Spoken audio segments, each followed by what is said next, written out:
በስመ አብ ወወልድ ወመንፈስ ቅዱስ አሐዱ አምላክ አሜን። ክቡር መምህራችን ሊቀ ሊቃውንት ስምዐኮነ መልአክ በባህር ዳር ሀገረ ስብከት የሊቃውንት ጉባኤ ሰብሳቢና የአራቱ ጉባኤያት መምህር፣ አባቶቼ ካህናት፣ ወንድሞቼ ዲያቆናት፣ ይህንን ሕዝብ ለማገልገል ከሩቅ የመጣችሁ ዘማሪያን፣ ዘማሪያት፣ በዚህ የቅድስና ስፍራ ላይ ቃሉን ለመስማት አማኑኤልን ለመማፀን ከሩቅም ከቅርብም የተሰበሰባችሁ አባቶች፣ እናቶች፣ እህቶች፣ ወንድሞች፣ ሕፃናትን ጨምሮ በእግዚአብሔር ሰላምታ እንደምን አመሻችሁ። አሜን። አምላካችን እግዚአብሔር ያለፈውን ጊዜ በሰላምና በጤና አስፈጽሞን በእድሜያችን ላይ ይህችን ቀን ተጨማሪ አድርጎልን ቃሉ በሚነገርበት ስፍራ ላይ የሰበሰበን የአባቶቻችን አምላክ የእኛም አምላክ እግዚአብሔር ስለማይነገር ስጦታው ቅዱስ ጳውሎስ እንደተናገረ ክብርና ምስጋና ይግባው። የእናታችን የእመቤታችን የቅድስት ድንግል ማርያም አማላጅነት አይለየን። እግዚአብሔር አምላካችን በመካከላችን ተገኝቶ የተሰወረውን የወንጌል ምስጢር ለሁላችን ገልጦ የሚረባንንና የሚጠቅመንን ነገር እንዲያስተምረን የእሱ ቅዱስ ፈቃዱ ይሆንልን። ለዛሬ እግዚአብሔር በሰጠን ጊዜና ሰዓት የምንማማርበት የትምህርታችን ርዕስ የሚሆነው የእግዚአብሔር ስጦታ የሚል ይሆናል። ይህንን በርዕስነት ያነሳነውን ኃይለ ቃል በመጽሐፍ ቅዱሳችን ላይ ተመዝግቦ የምናገኘው በዮሐንስ ወንጌል በምዕራፍ 4 ቁጥር 10 ላይ የትምህርቱ መሰረታዊ ዓላማ የሚሆነው እግዚአብሔር ለእኛ ለልጆቹ የሰጠንን ስጦታዎች በዝርዝር አስቀድመን እናይና እኛ ደግሞ ለእግዚአብሔር መስጠት የሚገባን ምን እንደሆነ ተመልክተን ትምህርታችንን እንቋጨዋል። ቆሞ ለመናገር ቁጭ ብሎም ለማድመጥ ጥበብ ከእግዚአብሔር ሲሰጥ ብቻ ነውና ለእኔ ለባሪያው ተናጋሪ የሆነ አንደበትን ለእናንተም ሰሚ ጆሮ አስተዋይ ልቡናን ቸሩ አምላካችን እግዚአብሔር ለሁላችንም በቸርነቱ ያድለን። በርዕስነት ያነሳነውን ኃይለ ቃል በዚህ ስፍራ ላይ የተናገረው የቃሉ ባለቤት የነገስታት ንጉሥ የጌቶች ጌታ የአማልክት አምላክ የሆነው ጌታችን መድኃኒታችን ኢየሱስ ክርስቶስ የተናገረው ቃል ቃሉም ለጊዜው የተነገረው ውሃ ልትቀዳ ወደ ምንጭ ለወረደች ለአንዲት ሴት የተነገረ ቃል። የትምህርት ዓላማ ይህንን ታሪክ መተረክ አይደለም። ቅድም በመግቢያዬ ለመናገር እንደሞከርኩ ስለ እግዚአብሔር ስጦታዎች ጥቂት ነገር ላስታውሷቸው ነው። በቤተ ክርስቲያናችን ስርዓት መሰረት ወር በገባ በ27 መድኃኔዓለም እያልን እናስባለን። ስለዚህ መድኃኔዓለም የሰጠን ስጦታ ምን እንደሆነ፣ ምን እንደተቀበልን፣ ምን እንደተደረገልን መረዳት ማስተዋል እንችል ዘንድ ይህን ትምህርት መማር አስፈልጓል። አንድ ጊዜ ወደ ርዕሳችን መሰረታዊ ሀሳብ መምጣት ይቻለን ዘንድ አንድ ታሪክ ባጭሩ እጠቁማቸዋል። በዚህ በዮሐንስ ወንጌል በምዕራፍ 4 ቁጥር 1 ጀምሮ ስትመለከቱ እንዲህ ተብሎ ተመዝግቧል። እንግዲህ ኢየሱስ ከዮሐንስ ይልቅ ደቀ መዛሙርት ያደርጋል፣ ያጠምቃል ማለትን ፈሪሳውያን እንደሰሙ ጌታ ባወቀ ጊዜ ይሁዳን ትቶ ወደ ገሊላ ደግሞ ሄደ። ዳሩ ግን ደቀ መዛሙርቱ እንጂ ኢየሱስ ራሱ አላጠመቀም። በሰማርያም ሊያልፍ ግድ ሆነበት። ስለዚህ ያዕቆብ ለልጁ ለዮሴፍ በሰጠው ስፍራ አጠገብ ወደምትሆን ሲካር ወደምትባል የሰማርያ ከተማ መጣ። በዚያም የያዕቆብ ጉድጓድ ነበረ። ኢየሱስም መንገድ ከመሄድ ደክሞ በጉድጓድ አጠገብ እንዲሁ ተቀመጠ። ጊዜውም 6 ሰዓት ያህል ነበረ ይላል። እንግዲህ ታሪክ ብዙ ጊዜ በአባቶቻችን አንደበት በመምህራን አንደበት የምንሰማው ታሪክ የተነገረው ትንቢት እንዲፈጸም የተቆጠረው ሱባኤ ባለቀ ጊዜ ጌታችን ኢየሱስ ክርስቶስ ከሰማይ ሰማያት ወረደ። ከእናታችን ከእመቤታችን ከቅድስተ ቅዱሳን ከንጽሕተ ንጹሐን ከድንግል ማርያም ከወላዲት አምላክ ከሥጋዋ ሥጋ ከነፍሷ ነፍስ ነስቶ በአጭር ቁመትና በጠባብ ደረት ተወስኖ ለዓይን በሚከፋ ለአፍንጫ በሚከረፋው ስፍራ በቤተልሔም ዋሻ በከብቶች ግርግም ተወለደ። ቀስ በቀስ በየጥቂቱ አደገ ይላል መጽሐፍ። የ30 ዓመት ጎልማሳ ሲሆን በዮሐንስ እጅ በዮርዳኖስ ወንዝ ተጠመቀ። ከዚህ በኋላ ዞሮ ወንጌል ማስተማር ጀመረ። ሕሙማነ ሥጋን በትምህርት በተአምራት፣ ሕሙማነ ነፍስን በትምህርት ይፈውስ ነበር። ለምጻሞቹን እያነሳ፣ ሽባዎቹን እየረታ፣ ጎባጣዎቹን እያቀና፣ ድውያንን እየፈወሰ፣ ሙታንን እንኳን እያስነሳ ጌታችን ኢየሱስ ክርስቶስ በዚህ ምድር ይመላለስ ነበረ። በአንድ ወቅት ወንጌል ለመስበክ ያዘኑትን በቃሉ ለማጽናናት፣ የተጨነቁትን በቃሉ ለማረጋጋት፣ ተስፋ የቆረጡትን የተቆረጠባቸውን ተስፋ ለመቀጠል ይሁዳን ትቶ ወደ ገሊላ ደግሞ ሊሄድ ወደደ። በሰማርያ በኩል ሊያልፍ ግድ ሆነበት። በዚያም ሲያልፍ ያዕቆብ ለልጁ ለዮሴፍ የሰጠው የጉድጓድ ውሃ ነበረ። ጌታችን መንገድ በመሄድ ደከመውና እዛ ምንጩ ዳር አረፈ። አንዲት ሴት ውሃ ልትቀዳ እንስራ ተሸክማ ወደዚያ ምንጭ መጣች። ሰዓቱ 6 ሰዓት ነበረ ይላል። ስንት ሰዓት ነበር? ስንት ሰዓት ነበረ? በገጠር ያሉት እናቶቻችን እህቶቻችን ውሃ የሚቀዱት ወይ ጠዋት ነው ወይ ማታ ነው። 6 ሰዓት ማንም ሰው እንደው ከአቅም በላይ ካልሆነ በስተቀር ውሃ ሊቀዳ ወደ ምንጭ አይሄድም። ዋዩ የሚበረታበት ፀሐዩ የሚጠነክርበት ሰዓት ስለሆነ ያንን ሰዓት ማንም ሰው ውሃ ለመቅዳት አይመርጠው። ይቺ ሴት በ6 ሰዓት ወደ ምንጩ የመጣችበት ምክንያት አለ። ታሪኩ ሰፊ ነው። ባጭሩ ነው ማስታወሳቸው። ባል የማይጸናላት ሴት ናት። አስማንዲዮስ የሚባል አጋንንት ጭኗ ላይ ተጣብቆ ባል አግብታ ጫጉላ ቤት ውስጥ ስትገባ ባሏን ይገልባታል። 1 ባል አገባች፣ ሞተባት። 2 አገባች፣ ሞተባት። 3 አገባች፣ ሞተባት። 4 አገባች፣ ሞተባት። 5 ባሎች አገባች፣ 5ቱም ባሎች ሞቱባት። በሕይወቷ ውስጥ ጥያቄ ያለባት ሴት ናት። ባል የማይጸናላት ሴት ናት። ችግር አለባት ሴቲቱ። ጠዋት ብትመጣ ጎረቤቶቿ ጣታቸውን ይቀስሩባታል። እቺ ገፊ ባል የማይጸናላት እግዚአብሔር ቢወዳት ኖሮማ ባሎቿን ባርኮ ይሰጣት ነበረ።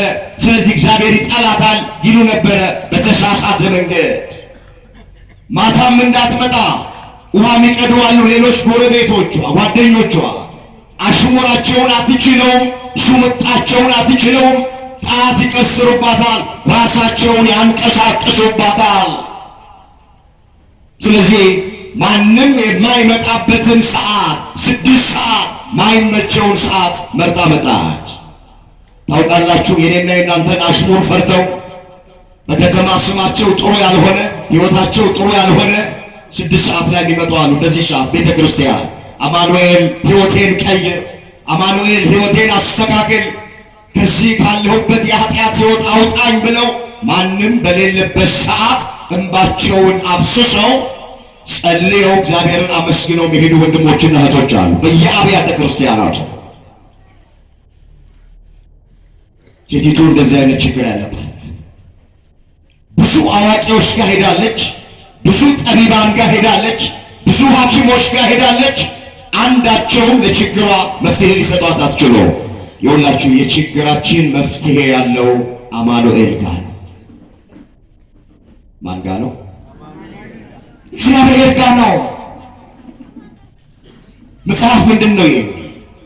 ከነገር አንድ ነገር ቢከብዳችሁ እሱን ወደ እኔ አምጦት እኔም እመልሰዋለሁ ተብሎ ተጽፏል።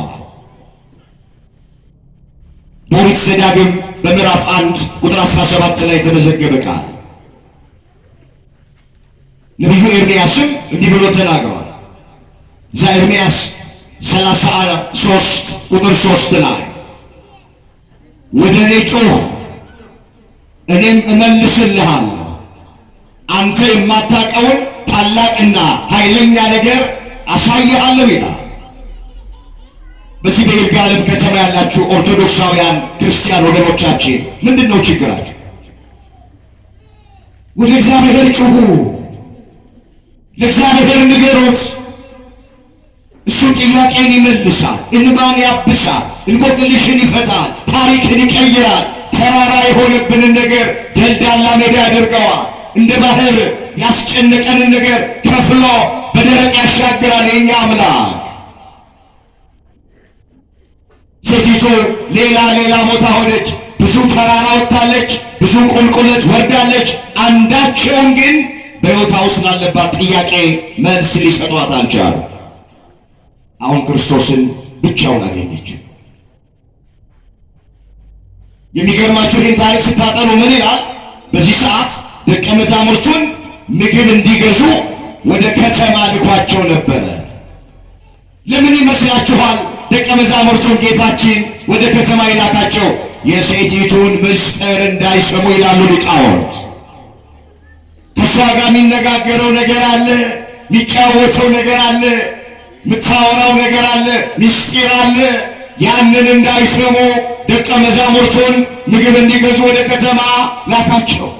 ለንግግር መግቢያ እንዲሆን አንቺ ሴት ውሃ ጠጪኝ አላት። ኃጢአቷን ያውቃል፣ ድካሟን ያውቃል። ነገር ግን ከደካማ ጎኗ አልጀመረም። ለንግግር መግቢያ ውሃ ጠጪኝ አለ። ሰው ስትመክሩ ከደካማ ጎን አትጀምሮ፣ ሰው አታስደንግጡ። እሱ ሁሉን የሚመረምር አምላክ፣ በእሱ ዘንድ ማይገለጥ የተከደነ ማይታይ የተሰወረ ምንም ነገር የለም። ጌታችን ኢየሱስ ክርስቶስ ልቅም አድርጎ ያውቃታል። ይችን ሴት ኃጢአተኛ እንደሆነች ያውቃታል። ነገር ግን ከእሱ አልጀመረም።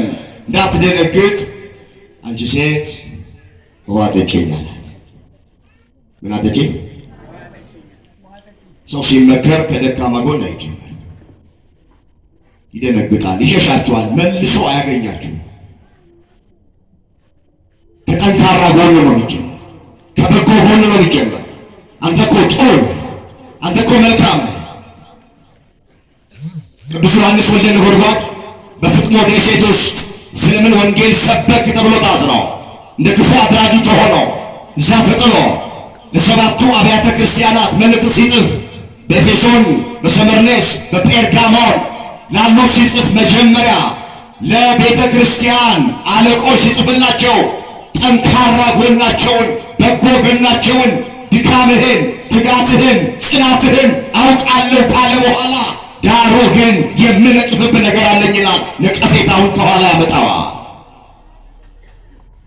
መጀመሪያ በጎ መልካሙን ጠንካራ ጎኑን ይናገራል። እንዳይሰፋብኝ ልመለስ። ውሃ ጠጪኝ አላት። ሴቲቱ ወደ ዘር ቆጠራ ገባች። አንተ አይሁዳዊ ስትሆን እንዴት ሳምራዊት ከመሆኗ ከኔ ውሃ ትለምናለህ አለች። አይሁድ ከሳምራውያን ጋር በስርዓት በባህል በሃይማኖት አይተባበሩም ነበረ ተብሎ ተጽፏል። ከዛ ጌታችን የእግዚአብሔርን ስጦታ ውሃ ጠጪኝ የሚልሽ ማ መሆኑን ብታውቂ ኖሮ አንቺ ትለምኚው ነበረ፣ የሕይወትን ውሃ ይሰጥሽ ነበር አላት። ሴቲቱም እንደዚህ ብላ መለሰች፣ ጌታ ሆይ መቅጃ የለህም፣ ጉድጓዱም ጥልቅ ነው። እንግዲህ የሕይወት ውሃ ከወዴት ታገኛለህ? በውኑ አንተ ይህንን ጉድጓድ ከሰጠን ከአባታችን ከያዕቆብ ትበልጣለህን? እሱም ልጆቹም ከብቶቹም ከዚህ ጠጥተዋል ብላ መለሰችለት። ክርስቶስን ከያዕቆብ ጋር ሚዛን ላይ አወጣችው ባለማወቅ። ይህንን የጉድጓድ ውሃ ከሰጠን ከአባታችን ከያዕቆብ አንተ ትበልጣለህ አለችው። የያዕቆብን ፈጣሪ የያዕቆብን አምላክ ከያዕቆብ ጋር ታነጻጽረው ጀመረ። የማይሆን ንጽጽር፣ ስህተት የሆነ ንጽጽር ነው። እሱ እኮ የያዕቆብ አምላክ ነው። ጌታችን እኮ የያዕቆብ ፈጣሪ ነው። ወዲያው ጌታ እንዲህ አላት። ኢየሱስም መልሶ ከዚህ ውሃ የሚጠጣ ሁሉ እንደገና ይጠማል። እኔ ከምሰጠው ውሃ የሚጠጣ ሁሉ ግን ለዘላለም አይጠማም። እኔ የምሰጠው ውሃ በእርሱ ውስጥ ለዘላለም ሕይወት የሚፈልቅ የውሃ ምንጭ ይሆናል እንጂ አላት። አስተውሉ። ከዚህ ውሃ የሚጠጣ ሰው አለ ዳግመኛ ይጠማል። እኔ ከምሰጠው ውሃ የሚጠጣ ሰው ግን ዳግመኛ አይጠማም ማለት። ወገኖቼ እቺ ዓለም የምትሰጠን ነገር ሁሉ ዳግመኛ የሚያስጠማ ነው። መድኃኔዓለም የሚሰጠን ግን አንድ ጊዜ ከጠጣን ዳግመኛ ማያስጠማ ነው። ኢየሱስ ክርስቶስ የሚሰጠን ሰላም፣ ኢየሱስ ክርስቶስ የሚሰጠን ደስታ፣ ኢየሱስ ክርስቶስ የሚሰጠን ረፍት ዘለቄታ ያለው ነው። እውነተኛ ደስታ ነው። ከዓለም የሚገኘው ግን ዳግመኛ ያስጠማል። ዓለም የሚሰጠን ረፍት፣ ዓለም የሚሰጠን ሰላም፣ ዓለም የሚሰጠን ደስታ ብልጭ ብሎ ድርግም የሚል ነው። ታይቶ የሚጠፋ ነው። ጊዜያዊ ነው። የእግዚአብሔር ግን ዘላለማዊ ነው። ለዚህ ነው ከዚህ ውሃ የሚጠጡ ዳግመኛ ይጠማሉ፣ እኔ ከምሰጠው ውሃ የሚጠጡ ግን አይጠሙም። ሴቲቱ ወዲያው መልሳ እባክህ አንድ ጊዜ ጠጥቼ ዳግመኛ ማያስጠማውን ውሃ ስጠኝ አለችው። ታሪኩ እንደምናውቅ ባልሽን ጠርተሽ ነው ያለ። ማንን ጠርተሽ ነው? ቤተ ክርስቲያን ሲመጣ ለብቻ ለብቻ ይመጣ። እዚህ ውስጥ ሚስቶች ካላችሁ ባሎቻችሁ አሉ፣ እስኪ ያዋችሁ ፈልጓቸው። ባሎች ካላችሁ እዚህ ውስጥ ሚስቶቻችሁ አሉ ይሆን? የሕይወት ውሃ እግዚአብሔር ቃል ስናደምጥ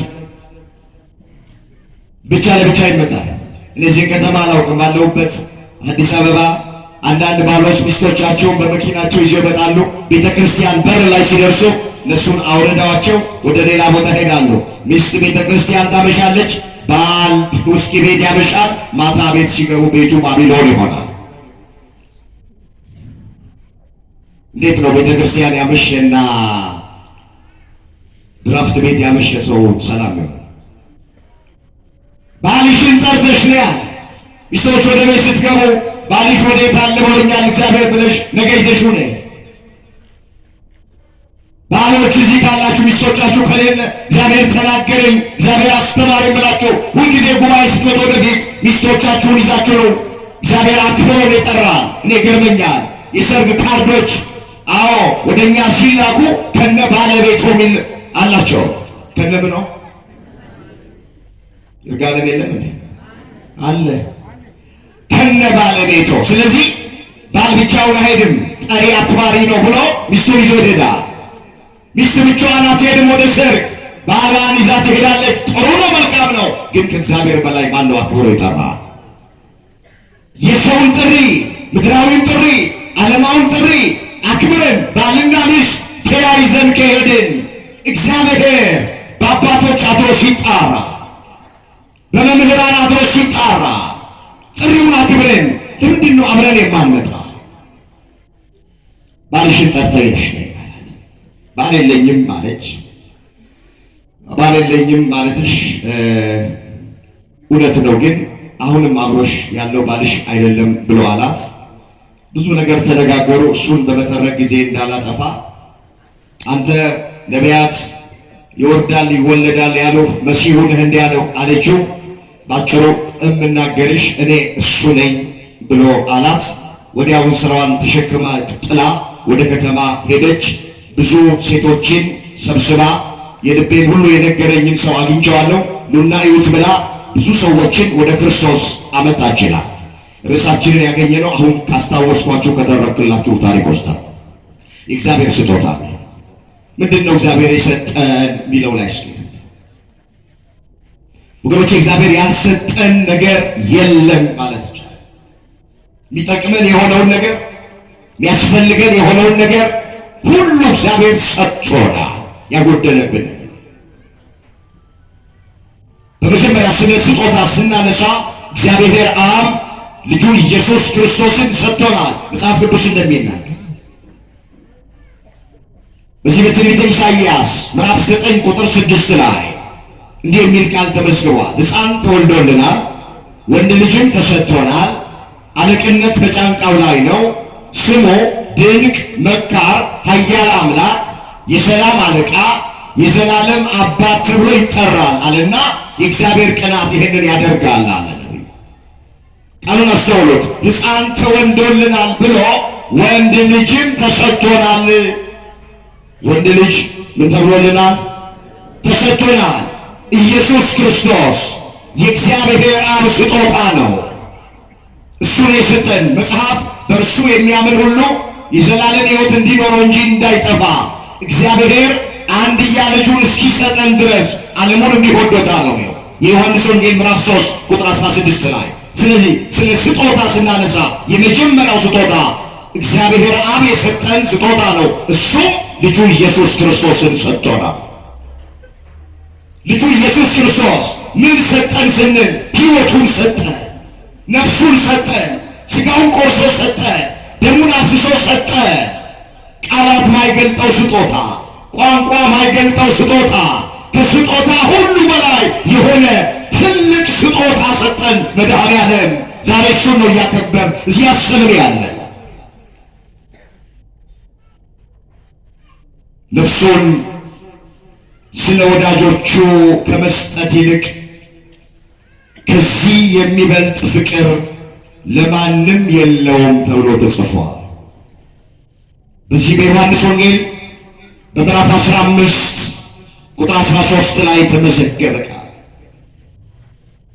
ነፍሱን ስለ ወዳጆቹ ከመስጠት ይልቅ ከዚህ የሚበልጥ ፍቅር ለማንም የለም። እናት ልጇን ብትወድ እንጀራ ቆርሳ ልታጎርስ ትችላለች፣ ጨርቅ ቀዳ ልታለብስ ትችላለች። እናት ስለ ልጇ ነፍሷን አትሰጥም፣ በመስቀል አትሰቀልም፣ ሥጋዋን አትቆርስም፣ ደሟን አታፈስም። ክርስቶስ ከእናት በላይ እናት ነው፣ ከአባት በላይ አባት ነው። እንደሱ ያለ ማንም የለም። ስጦታው ልዩ ነው። ደግሞ ሕይወቱን የሰጠን ነፍሱን የሰጠን ስለተመቸ ነው። ጽድቅ ተገኝቶብን ሃይማኖት ተገኝቶብን አይደለም። ገና ጠላቶቹ ሳለን፣ ሕግ ተላላፊዎች ሳለን፣ ደካሞች ሳለን ሕይወቱን ሰጠን፣ ነፍሱን ሰጠን። ስጦታውን ልዩ ያደርገው ይሄ ነው። ሐዋርያው ቅዱስ ጳውሎስ በሮሜ ለሚገኙት ክርስቲያኖች ይህንን ሐሳብ ግልጥ የሚያደርግ አንድ ቃል ጽፎላቸዋል። ሮሜ 5 ቁጥር 6 ላይ ገና ደካሞች ሳለን ክርስቶስ ዘመኑ ሲደርስ ስለ ኃጢአተኞች ሞቷል። ስለማን ሞቷል? ግድ የለም ተናገሩ። ስለማን ሞቷል? ስለ ኃጢአተኞች ሞቷል። ስለ ጻድቅ የሚሞት በጭንቅ ይገኛል። ስለ ቸር ሰው ግን ሊሞት የሚደፍር ምናልባት ይገኝ ይሆናል። ነገር ግን ገና ኃጢአተኞች ሳለን ክርስቶስ ስለኛ ሞቷልና እግዚአብሔር ለኛ ያለውን የራሱን ፍቅር ያስረዳል። ወገኖቼ ለቸር ሰው የሚሞት ተፈልጎ ይገኛል። ለጻድቅ ሰው የሚሞት ተፈልጎ ይገኛል። ቸር የሆኑ በጎ የሆኑ መልካም የሆኑ ሰዎች ሲሞቱ እኮ እኛ ምን አለበት ከኔ እድሜ ተወስዶ ለሱ በተሰጠው እንላለን። ምን አለበት ከኔ እድሜ ተወስዶ ለሷ በተሰጣት እንላለን። ለቸር ሰው የሚሞት ይገኛል ተፈልጎ፣ ለጻድቅ ሰው የሚሞት ይገኛል ተፈልጎ አለ። ለኃጢአተኛ ግን ማን ይሞትለት? ክርስቶስ ይሁንላችሁ። ስጦታውን ልዩ የሚያደርገው ፍቅሩን ልዩ የሚያደርገው ገና ኃጢአተኞች ሳለን ነው የሞተልን። ስለዚህ መድኃኔዓለም የሰጠን ስጦታ እንደዚህ ብሎ ቃላት፣ ስብከት፣ ንግግር ምናምን የሚገልጠው አይደለም። አንድ ሰው መድኃኔዓለምን ምን ያህል ነው የምትወደኝ ብሎ ቢጠይቀው የመድኃኔዓለም መልስ ልጄ ሆይ እስከ ሞት ድረስ እወድሃለሁ ነው የሚለው። እስከምን ድረስ? ማን አለ ከሱ በቀር እስከ ሞት ድረስ የሚወድ? ፍቅሩ ገብቶን ይሆን? ጉባኤ ስንካፈል፣ ቅዳሴ ቆመን ስናስቀድስ፣ ለክብሩ ስንዘምር፣ ሰዓታቱን ማህሌቱን ስንቆም፣ ኪዳኑን ስናደርስ፣ ጠዋት ማታ ወደ መቅደሱ ስንገሰግስ የመድኃኔዓለም ፍቅሩ ምን ያህል እንደሚወደን ገብቶን ይሆን? ወገኖቼ ጎኑን በጦር ተወጋ ማለት ብቻ አይደለም። እጆቹን በሚስማር ተቸነከረ ማለት ብቻ አይደለም። የሾህ አክሊል ደፋ ማለት ብቻ አይደለም። ሥጋው አልቆ አጥንቱ ነጭ በረዶስ መስሎ እስኪታይ 6666 ጊዜ በጅራፍ ተገረፈ ማለት ብቻ አይደለም። አንገቱ ላይ ገመድ አስገብተው ከሊጦስጥራ እስከ ተሰቀለበት እስከ ቀራንዮ ተጎተተ ማለት ብቻ አይደለም። ይሄን ሁሉ እንዲያደርግ ምንድን ያስገደደው? የኔና የእናንተ ፍቅር አለ ሊቁ ሲናገር፣ ኃያል ወልድን ከዙፋኑ አወረደው እስከ ሞትም አደረሰው አለ። ፍቅሩ ነው ይሄን ሁሉ መከራ እንዲቀበል ያደረገው። ፍቅሩ ነው በጅራፍ እንዲገረፍ ያደረገው። መገረፍ የሚገባን እኔና እናንተ ነን፣ በእኛ ቦታ ተገረፈ። መቸንከር የሚገባን እኔና እናንተ ነበርን፣ በኃጢአታችን ምክንያት ስለኛ ተቸነከረ። መከራ መቀበል የሚገባን እኛ ነበርን፣ በእኛ ቦታ ሆኖ መከራ ተቀበለ። ተቸንክሮ ከችንካር አላቀቀን፣ ቆሰልና ፈወሰን።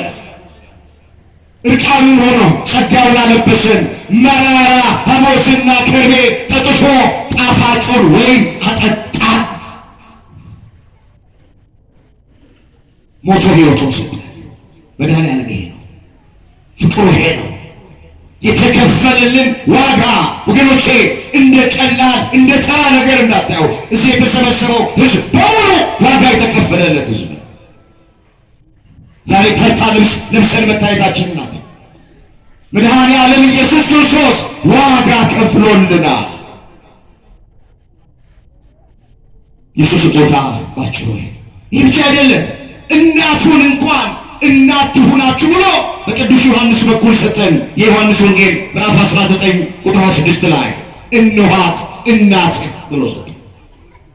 ለጊዜው ለወንጌላዊው ለቅዱስ ዮሐንስ እናት እንድትሆን ነው። ለፍጻሜው የሁላችን እናት እንድትሆን ድንግል ማርያም የቀራንዮ ስጦታችን ናት። ክብር ይግባት፣ አመስግኗት ወላዲተ አምላክ። የቀራንዮ ስጦታችን ናት። መድኃኔዓለም ይወደው ለነበረ ደቀ መዝሙር ሰጠው። ምን ይላል እዛው ዝቅ ብሎ ስታነቡት? ከዚያን ሰዓት ጀምሮ ዮሐንስ ወደ ቤቱ ወሰዳት ይላል።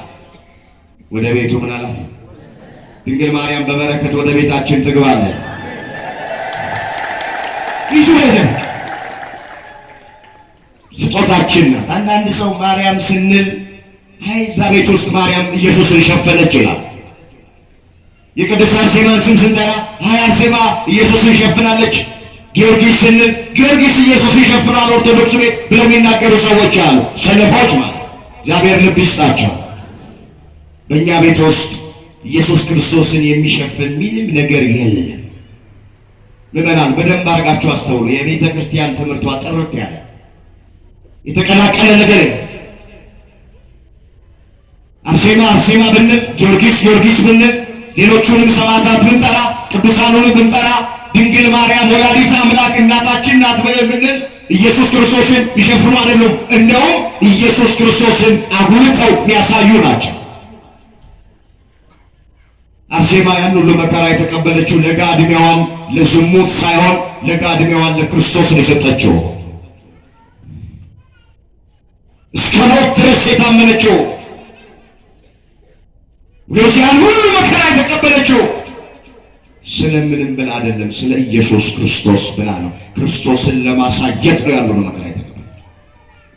ጊዮርጊስ በመንኮራኩር ቢፈጭ፣ በመጋዝ ቢተረተር፣ ያን ሁሉ መከራ ቢቀበል ስለ ክርስቶስ ስም ነው፣ ስለ ቤተ ክርስቲያን ስም ነው፣ ስለ ሃይማኖት ስም ነው፣ ስለ ምድራዊ ክብር አይደለም። ስለዚህ እኛ ቤት ውስጥ ወገኖቼ ኢየሱስ ክርስቶስን የሚሸፍን አንዳች ነገር የለም። እንመለስ። የትምህርታችን ዓላማ እሱ ነው፣ ስጦታው ነው ይሄ። ስለዚህ እመቤታችን የቀራንዮ ስጦታችን ናት። እነኋት እናት ተብሎ ሲባል እናት አለችኝ አልፈልግም አላለም። በስጋ የወለደችው እናት አለች እኮ ያሉት ማርያም ባኦፊሊያ ትባላለች በቤተ ክርስቲያን ታሪክ። አይ እናት አለችኝ ምን ታስፈልገኛለች አላለም። እሺ ብሎ አሜን ብሎ በጸጋ ተቀበለ፣ ወደ ቤቱ ወሰዳት። ስለዚህ መጽሐፍ ምን ይላል? ማርያምን ለመውሰድ አትፍራ ይላል። እስኪ ማርያምን በሉ፣ ስሟን ጥሩ። ማርያምን ለመውሰድ አንፈራም። ምን አንልም? አንፈራም። በእሷ ያገኘነውን እኛ ኦርቶዶክሳውያን እናውቃለን። መወጣጫ መሰላላችን ናት። መሸጋገሪያ ድልድያችን ናት። ከአምላክ መነጋገሪያ ቋንቋችን ናት። የባህሪያችን መመኪያ ናት። ያዳነን ልጇ ኢየሱስ ክርስቶስ ነው። ራሱ መስዋዕት ሆኖ፣ ራሱ መስዋዕት አቅራቢ ሆኖ፣ ራሱ መስዋዕት ተቀባይ ሆኖ፣ ሦስቱንም ሆኖ ያዳነን መድኃኔ ዓለም ኢየሱስ ክርስቶስ ነው። ከፍ አድርጋችሁ አመስግኑ። ክብር ምስጋና ለስሙ ይሁንልህ። የድኅነታችን ምክንያት ድንግል ማርያም ናት። ማናት? ትወዷታላችሁ? እስኪ ፍቅራችሁን ገለጡ።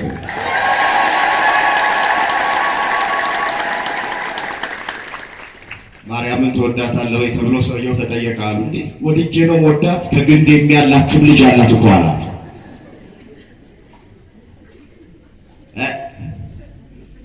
ያ ልጇ ከግንድ ያላትም ብለን ሳይሆን ምን ወዳት በእሷ የተደረገልንን ስለምናውቅ ማናቀውን አምላክ ያሳወቀችን እሷ ናት። ማይዳሰሰው የተዳሰሰው ከእሷ በነሳው ሥጋ ነው። የማይታየው የታየው ከእሷ በነሳው ሥጋ ነው። ለመለኮት ሥጋ ደም አጥንት የለውም። ሥጋንም ደምንም አጥንትንም የነሳው ከእሷ ነው። ከሥጋዋ ሥጋ ከነፍሷ ነፍስ ነሳ የምንለው እዚህ ነው። ስለዚህ በክርስትና ውስጥ እናትን ጥሎ ልጅን አንጠልጥሎ የለም፣ ልጅንም ጥሎ እናትንም አንጠልጥሎ የለም። ሕፃንና እናቱን ሕፃኑ አምላካችን ነው። ሕፃኑ ያዳንን ነው። ሕፃኑ ቤዛችን ነው። ሕፃኑ ሕይወታችን ነው። ሕፃኑ አምላካችን ነው። ሕፃኑ መንግሥቱን ያወርሰን ነው። ሕፃኑ ሞቶ ሕይወት የሰጠን ነው። እናቱ ደግሞ የእኛም እናት ናት። የጌታ እናት ናት፣ የእኛም እናት ናት። ይብላኝላቸው እናት የሌላቸው እኛ እናት አለን። ምን አለን? ምን አለን?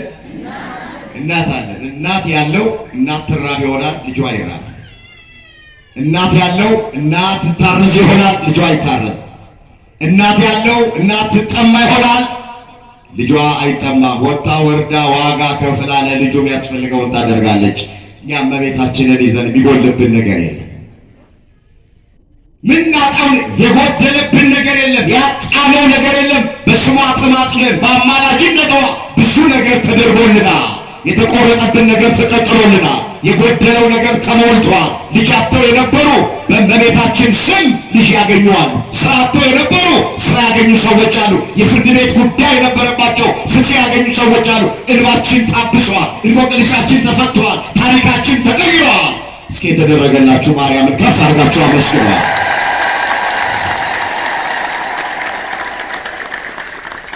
ጣዕሟን በአንደበታችን ፍቅሯን በልባችን ታኖር። ስለዚህ እመቤታችን ስጦታ ናት። ስጦታ ናት፣ የተሰጠችን ናት።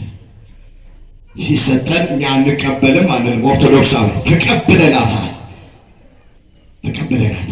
ሁልጊዜም በአማላጅነቷ ጥላ ስር በቃል ኪዳኗ ጥላ ስር ያከበርናት፣ ያመሰገናት፣ የወደድናት እንድንኖር መድኃኔዓለም ሁላችንን ይርዳል። ከፍቅሯ የራቁትን ወንድሞቻችን እህቶቻችንን ልብ ሰጥቶ ወደ ቤቱ በቸርነቱ ይመልሰኛል። እንግዲህ እግዚአብሔር ያልሰጠን ስጦታ የለም። ልጠቅልለው ትምህርት ልጆች ያላችሁ ልጅ የሰጠን ማለት ዳዊት ልጆች የእግዚአብሔር ስጦታዎች ናቸው ብሏል። እዛ መዝሙር 126 ቁጥር 3 የዕለት ጉርሳችንን የዓመት ልብሳችንን የሰጠን እግዚአብሔር። ቤት ያላችሁ ቤታችሁን የሰራላችሁ እግዚአብሔር ነው። አሁን ሁሉን ለመተረክ ጊዜ የለም። ብቻ ጳውሎስ እንደተናገረ ስለማይነገር ስጦታው ማን የተመሰገነ ይሁን። እስኪ ስለማይነገር ስጦታ ሁሉ እግዚአብሔር ይመስገን። ማን ይመስገን? በቃ ቃላት ቢያጣ ይሄ ሐዋርያ ስለተደረገለት ነገር ቃላት ቢያጣ ስለማይነገር ስጦታው እግዚአብሔር ይመስገን። ሁሉም ሰጥቶናል ወገኖች። የምናገለግል ሰዎች እዚህ ጋር የምናገለግልበት ጸጋ ተሰጥቶን ነው።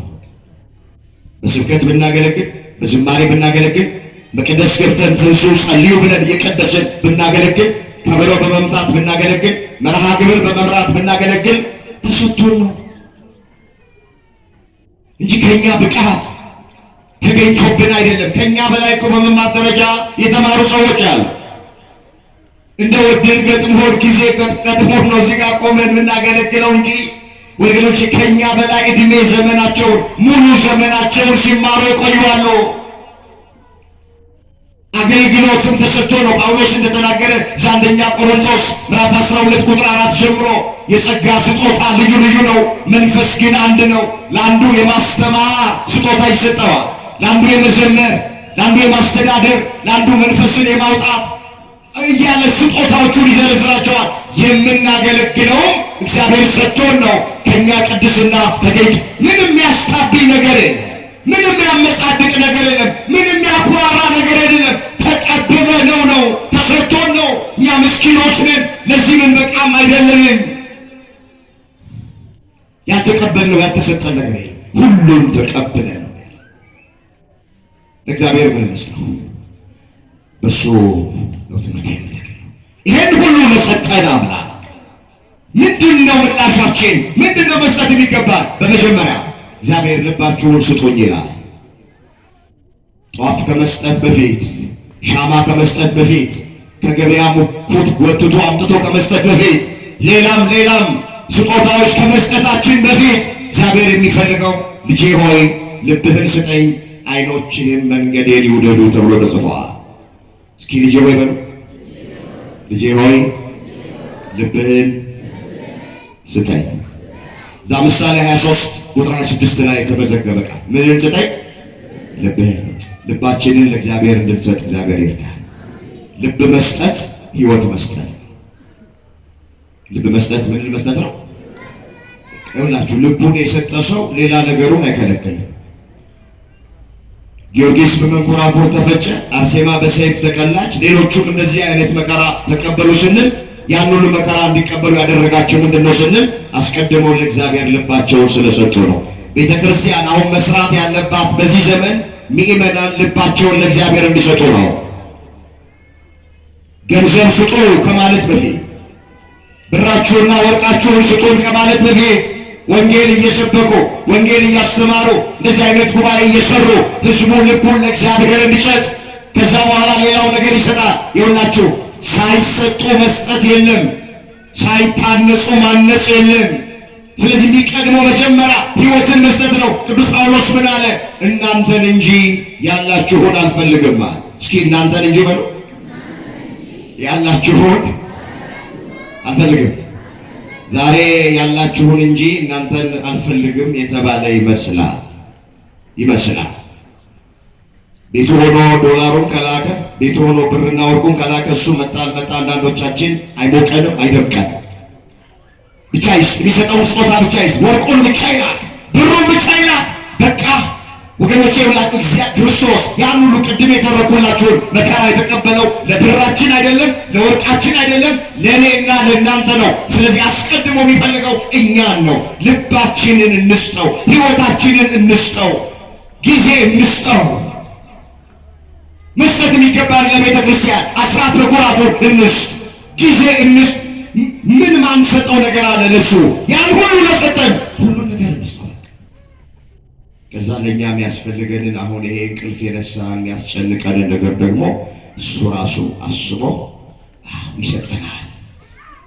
አንድ ቃል ተናገረ ትምህርት የለተከለ እዚህ ሮሜ ምዕራፍ 8 ቁጥር 32 ላይ ለገዛ ልጁ ያራራለት ነገር ግን ስለ ሁላችን አሳልፎ የሰጠው ያው ከእርሱ ጋር ደግሞ ሁሉን ነገር እንዲያው እንዴት አይሰጠንም ይላል። በጣም ይገርማል። ለገዛ ልጁ ሳይራራ ለመስቀል ሞት አሳልፎ ከሰጠው ሌላውን ነገር እንዴት እንዲሁ አይሰጠንም? ስለ ሽሮ ስለ በርበሬ አትጨነቁ፣ ሕይወቱን የሰጠን መድኃኔዓለም ሌላውን ነገር እንዲሁ ይሰጠናል እያለ ነው ሐዋርያው ቅዱስ። ነፍሱን የሰጠን አምላክ ሌላውን ይሄን ያስጨንቀንን ሰላም የነሳን ረፍት የነሳንን ነገር እንዲሁ ይሰጠናል። ትዳር ነው፣ ትዳር የሌላቸው ይሰጣቸዋል እግዚአብሔር። ስራ ነው፣ የተባረከ ስራ ይሰጣቸዋል እግዚአብሔር። ልጅ ነው፣ ልጅ የሌላችሁ ሰዎች አዎ እግዚአብሔር የተባረከ ልጅ ይሰጣል። ሌላውን ነገር እንዲያው እንዴት አይሰጠንም? ስጋውን የቆረሰና ይሰጠን፣ ደሙን ያፈሰሰና ይሰጠን፣ ሕይወቱን የሰጠን፣ ነፍሱን የሰጠን ሌላውን ነገር እንዴት እንዳው አይሰጠንም? ይሰጠናል። የሚያስፈልገንን በሙሉ የሚጠቅመን ከሆነ እግዚአብሔር በጊዜውና በሰዓቱ ይሰጠናል። እንዳትጠረጥሩት። እግዚአብሔር የእግዚአብሔር ስጦታ የኔታን የመምህራችንን ሰዓት እንዳልወስድ ይህን ያህልም አገለግላለሁ ብዬ አልነበረም። አጭር ትምህርት ላስተምር ነበር የቆምኩት። ትንሽ እንደውም ሰዓት ወስጃለሁ። የእግዚአብሔር ስጦታ ያስተማረን የመከረን የገሰጸን